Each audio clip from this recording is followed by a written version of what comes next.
हिमाचल के सड़कों पर आपने कई कहानियां सुनी होगी, मगर एक कहानी ऐसी है जो आपके होश उड़ा देगी। शायद इस कहानी को सुनने के बाद आप अपने बस के सफर में किसी अनजान जगह पर रुकना नहीं चाहेंगे। चलिए फिर उस खौफनाक कहानी की ओर, जहां मेरा दावा है कि आपको डर जरूर लगेगा। हमेशा की तरह शाम 6 बजे दिल्ली से हिमाचल के लिए बस निकली, जहां कुछ टूरिस्ट अपने आम जिंदगी को एक नया मोड़ देना चाहते थे। सफर शुरू होते ही बस के खलासी ने बस में मौजूद सभी लोगों को एक एक कर गिना और हिमाचल के लिए बस निकल पड़ी। कुछ 3-4 घंटों में बस एक ढाबा पर रुकी, जहां सब लोग फ्रेश हुए, चाय नाश्ता किया और बस में आकर बैठने लगे। बस खुलने से पहले खलासी ने ढाबा पर आवाज देते हुए कहा, सब लोग बस में आ गए ना? हमको अब आगे निकलना है। चलो चलो जल्दी करो। जब बस में सारे लोग आ गए तो फिर से खलासी ने गिनती पूरी करी और बस हिमाचल के घाटियों की तरफ निकल पड़ी। उस चलते बस में चारों ओर सिर्फ जंगल ही जंगल थे। कभी कभार बीच में किसी झोपड़ी के बाहर बल्ब जलता दिख जाता था। सब लोग धीरे धीरे करके सो चुके थे और तभी कुछ देर में एक लड़का भागता हुआ खलासी के कैबिन में गया और ड्राइवर से बस रोकने को कहने लगा, भैया प्लीज बस रोक दो, मुझे बहुत जोर की आई है। जिस पर खलासी ने कहा, हम यहाँ इस इलाके में बस नहीं रोक सकते हैं, ये जगह ठीक नहीं है, आगे कहीं रोक देंगे।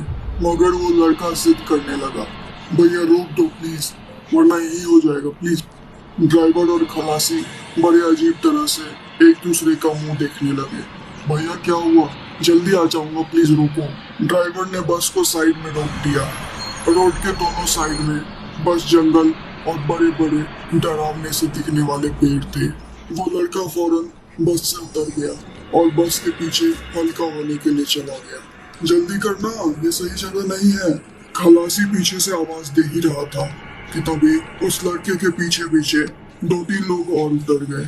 कुछ 5 मिनट बीत जाने के बाद खलासी उन लोगों को बस में बुलाने लगा।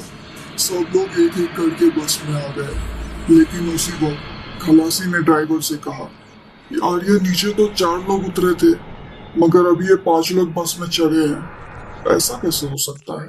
इस पर ड्राइवर ने उससे कहा, अरे यार तुझे नींद आ रही है, शायद तूने ही ठीक से नहीं देखा होगा, बीच जंगल में भला कौन आ जाएगा। इतना कह के ड्राइवर ने बस को आगे बढ़ा दिया। खलासी को लगा शायद उसे ही ठीक से नहीं दिखा होगा। फिर उसने उस 5वें आदमी की ओर देखा जो कि बस में सबसे आखिरी में चढ़ा था।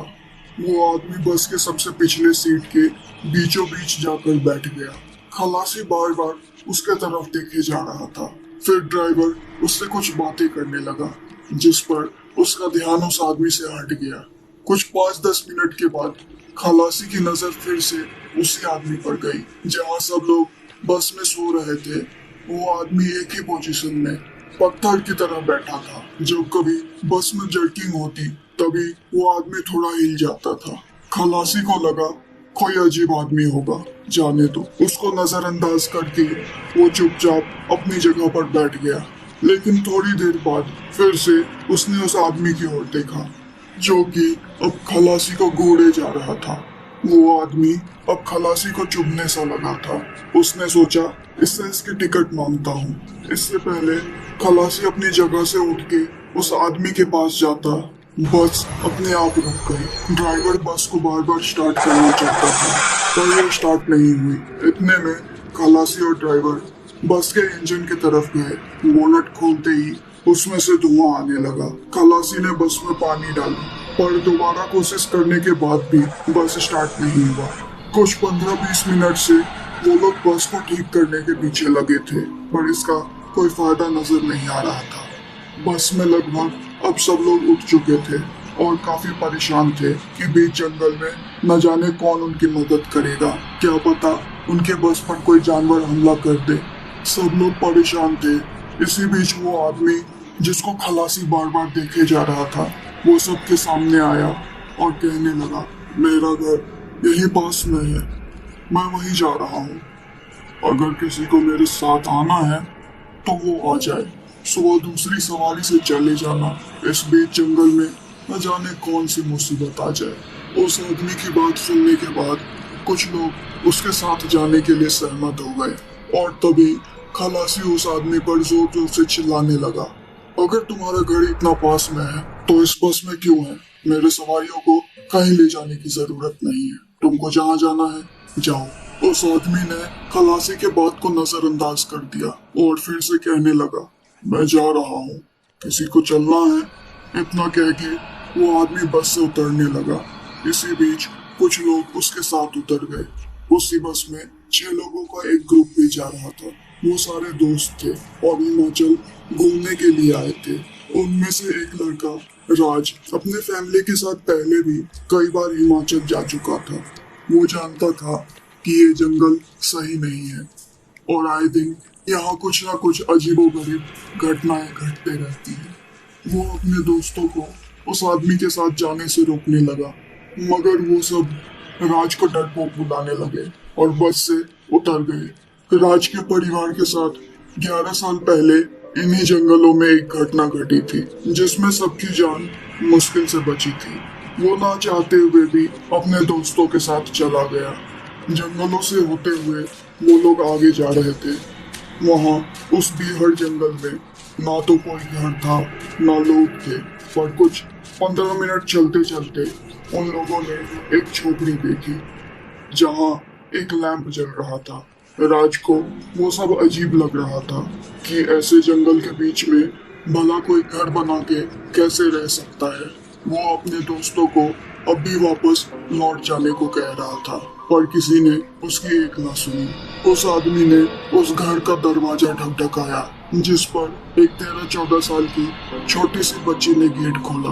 वो उन लोगों को देखकर काफी ज्यादा खुश हो गए। उस आदमी ने बाहर ही उन सारे लोगों को रुकने को कहा और उसने कहा, मैं आप सबके लिए पानी लेकर आता हूँ, आप सब यही आराम करिए। वो अंदर गया और पलक झपकते ही सबके लिए पानी लेकर आ गया। सबको हैरानी हुई कि ये इतनी जल्दी इतना सारा पानी लेके कैसे आ गए, मगर ज्यादा ध्यान ना देते हुए सबने एक एक पानी की गिलास उठा ली। राज अब जानता था कि वहाँ कुछ तो बहुत गड़बड़ है, मगर वो कुछ बोल भी नहीं सकता था। सबने जहाँ पानी पिया, राज ने चुपचाप पानी फेंक दिया और उसने बस पानी पीने का नाटक किया। उसने देखा सब लोग धीरे धीरे सोने लगे। अब जब उसके दोस्त भी सोने लगे तो उसने भी सोने का नाटक किया और वो मन ही मन हनुमान चालीसा पढ़ने लगा। वो थोड़ी थोड़ी देर में चुपके से आंख खोल के देखता था कि वहाँ आखिर हो क्या रहा है। उसने देखा वो आदमी एक एक करके लोगों को अंदर लेके जाता था और जब उसके दोस्तों की बारी आई तो वो अपने नींद से उठने का नाटक करने लगा और अंगड़ाई लेते हुए उसने अपनी आंखें खोली। आंखों को खोलने के बाद जो नजारा उसने अपने सामने देखा उससे उसकी चीख निकल गई। उसने देखा वो आदमी जो उन लोगों को उठाकर अंदर ले जा रहा था, उसके बड़े बड़े नाखून और दांत निकल आए थे। वो कोई पिशाच था। राज का शक सही निकला था। अब वो पिशाच राज की तरफ आने लगा, पर तभी वो जोर जोर से भगवान का नाम लेने लगा, जिस पर वो पिशाच उससे दूर भाग गया। वो बच्ची वो भी कोई पिशाच थी और भगवान का नाम सुनते ही वो चिल्लाने लगी। राज उनसे अपने दोस्तों की जान की भीख मांगने लगा और वो अपने दोस्तों को उठाने लगा, पर किसी ने कोई हरकत नहीं की।